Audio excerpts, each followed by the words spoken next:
What if I told you that India's first bullet train could actually beat a flight between Mumbai and Ahmedabad? Sounds impossible, right? After all, airplanes cruise at nearly 900 kilometers per hour, while the bullet train will run at just 320 kilometers per hour. So how can something that's almost 3 times slower possibly arrive first? That's exactly what we are going to test. In this video, we'll compare the entire journey from the moment you leave the home in Mumbai to the moment you'll reach the destination in Ahmedabad. By the end, we'll know whether India's first bullet train can really outperform flying or if this claim falls apart in the real world. Let's find out. If India wanted to build its very first bullet train, why start with Mumbai and Ahmedabad? Why not Delhi and Mumbai or Bengaluru and Chennai? The answer isn't distance, it's demand. Mumbai and Ahmedabad are separated by just over 500 kilometers, but they connect two of India's biggest economic powerhouses. Mumbai is the country's financial capital, while Ahmedabad sits at the heart of one of India's largest manufacturing and export economies. Every day, thousands of people travel through this route, not for tourism, but for business.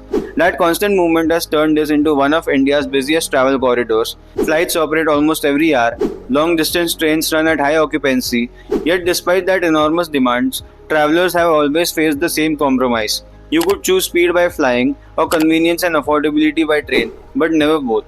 That's exactly why this became India's first high-speed rail corridor. The government wasn't simply looking for two cities to connect, it was looking for a route where a bullet train could make the biggest difference from day one. And the scale of what's being built reflects that ambition. The corridor stretches 508 kilometers across Maharashtra, Dadra and Nagar Haveli, and Gujarat. Nearly 90% of this route will run on elevated viaducts, allowing trains to travel at speeds of up to 320 kilometers per hour without interference from road traffic or railway crossings.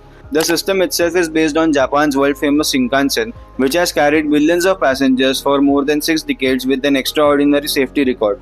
But here's the real question. Can all of that engineering actually convince people to stop flying? To answer that, we first need to compare what traveling between Mumbai and Ahmedabad really looks like today. So, flights win, right? Not so fast. Every day, more than 30 non-stop flights operate between Mumbai and Ahmedabad, flown by airlines like Indigo, Air India, Akasa Air, and SpiceJet. Once you are in the air, the journey is incredibly quick, usually between 55 and 70 minutes. But that's only the flying part. The real journey starts long before takeoff. You need to leave for the airport, battle city traffic, arrive at least 2 hours before departure, clear security, wait to board, and after landing, collect your baggage before traveling to your final destination. Suddenly, that 70-minute flight quietly turns into 3.5 to 4.5 door-to-door journey. That's the trick airlines never advertise. Now compare that with today's railway network.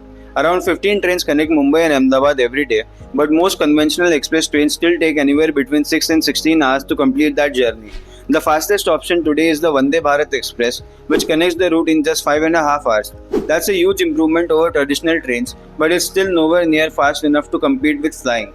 Now watch what happens when bullet trains enter the equation. The Mumbai Ahmedabad bullet train is designed to operate at 320 km per hour, reducing the journey to around 2 hours. That's nearly 3 times faster than the Vande Bharat, and for many travelers, potentially faster than the flight itself. Why? Because unlike airports built far outside city centers, the bullet train will run directly between Mumbai's Bandra Kurla complex and central Ahmedabad. No longer airport transfers, no early check-ins, no baggage belt.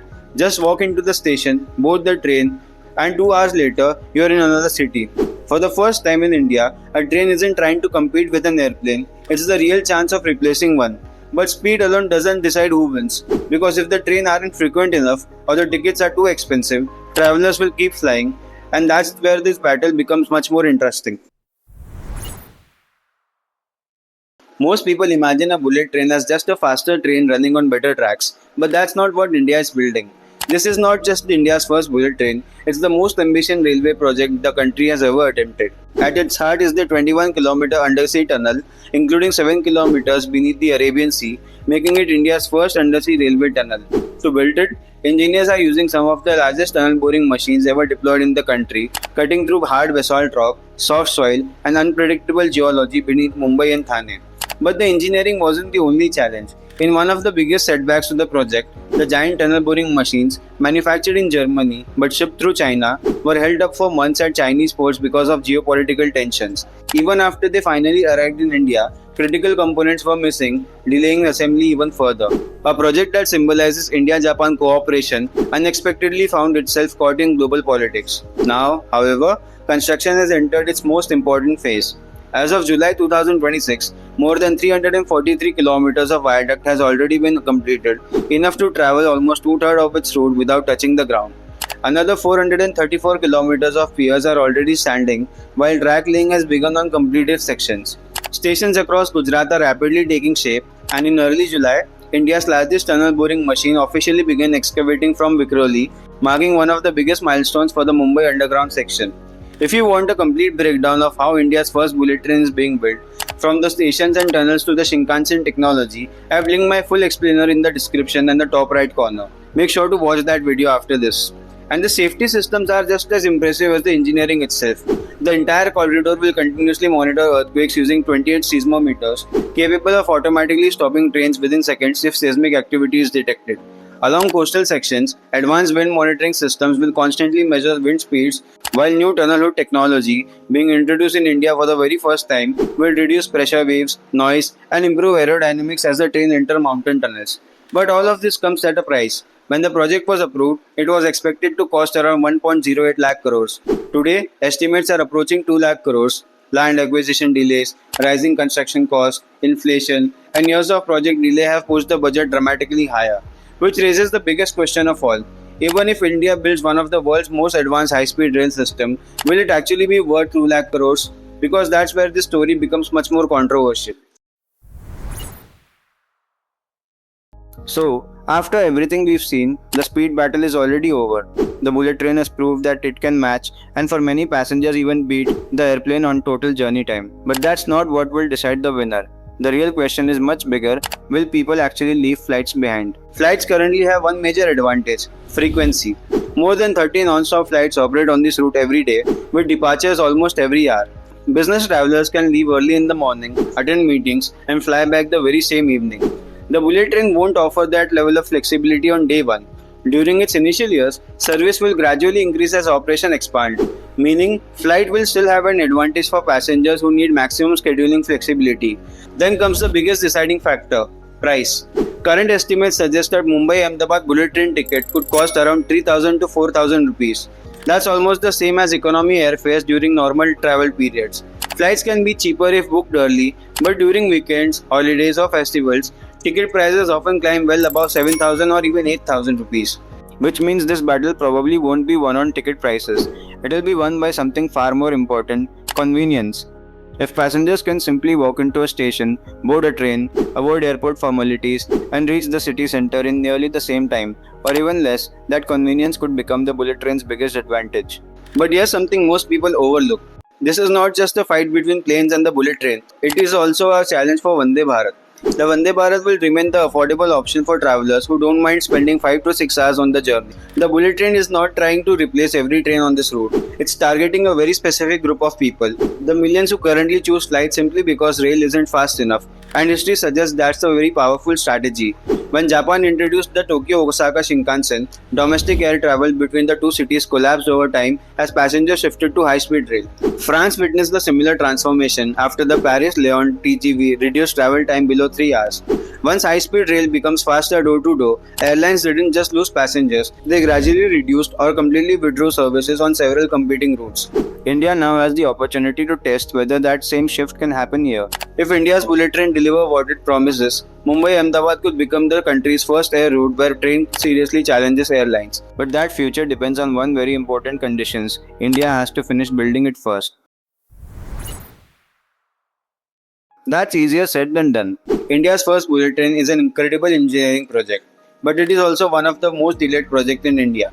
When construction began, the goal was to have trains running years earlier.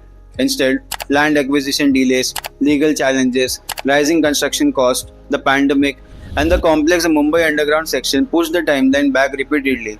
Today, the first operational section between Surat and Bilimora is expected to open by August 15, 2027. But here's the catch: that first stretch won't connect Mumbai and Ahmedabad. It will simply demonstrate that the technology works. The real competition with airlines won't begin until the entire 508 km corridor is completed. currently targeted for 2029. And even that timeline depends on successfully completing the project's most difficult engineering challenge, the underground Mumbai section. The 21-kilometer tunnel, including India's first undersea rail tunnel, is the single most complex part of the entire corridor. While construction is now progressing rapidly, it remains the critical path that will determine when passengers can actually travel from Mumbai to Ahmedabad. So, after comparing the journey, the ticket prices, the convenience, and even the technology, one thing becomes clear. Whether India's bullet train beats the airplane no longer depends on speed, it depends on delivery.